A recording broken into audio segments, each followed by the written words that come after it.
জাহাঙ্গীরনগর বিশ্ববিদ্যালয় কেন্দ্রীয় ছাত্র সংসদ জাকসু নির্বাচনে ভিপি পদে জয় পেয়েছেন স্বতন্ত্র প্রার্থী আব্দুর রশিদ জিতু, আর জিএস হয়েছেন ছাত্র শিবিরের মাজহারুল ইসলাম। 25টি পদের মধ্যে 20টিতেই জয় পেয়েছে শিবির।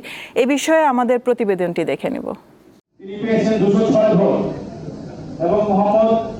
ভোট গ্রহণ শেষ হওয়ার পর দীর্ঘ 48 ঘন্টার অপেক্ষা।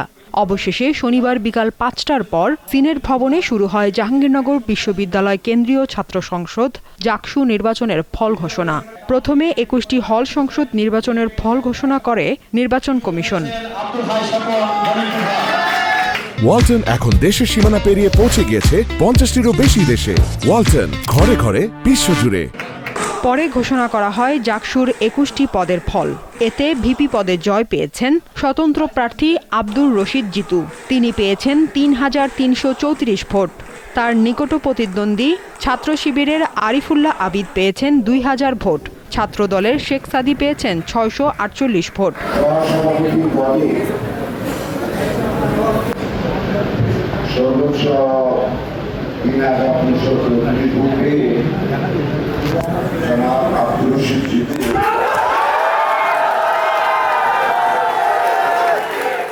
জিএস পদে জয়ী হয়েছেন শিবির সমর্থিত প্যানেলের মাজহারুল ইসলাম। তিনি পেয়েছেন 3,930 ভোট।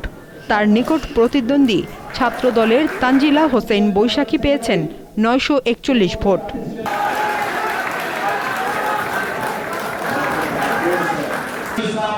জিএস পুরুষ পদে 2,358 ভোট পেয়ে নির্বাচিত হয়েছেন ছাত্র শিবিরের ফেরদৌস আল হাসান। আর জিএস নারী পদে 3,402 ভোট পেয়ে নির্বাচিত হয়েছেন ছাত্র শিবির সমর্থিত প্যানেলের আয়শা সিদ্দিকা মেঘলা।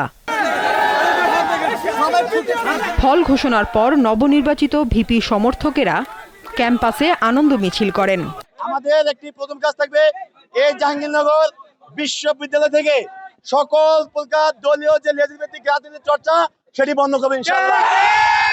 25টি পদের মধ্যে 20টিতে জয় পাওয়ায় শুকরানা আদায় করেন ছাত্র শিবিরের নেতাকর্মীরা। নির্বাচনী দায়িত্ব পালনকালে মারা যাওয়া শিক্ষিকার জন্য দোয়া করেন তারা। ক্যাম্পাসের পরিবেশের যেই সৌন্দর্য রয়েছে এবং দল মত নির্বিশেষে সবার প্রতি যথেষ্ট শ্রদ্ধাশীল হয়ে, সবার ব্যক্তি স্বাধীনতাকে শ্রদ্ধাশীল হয়ে আমরা আমাদের শিক্ষার্থী বান্ধব কার্যক্রম পরিচালনা করব।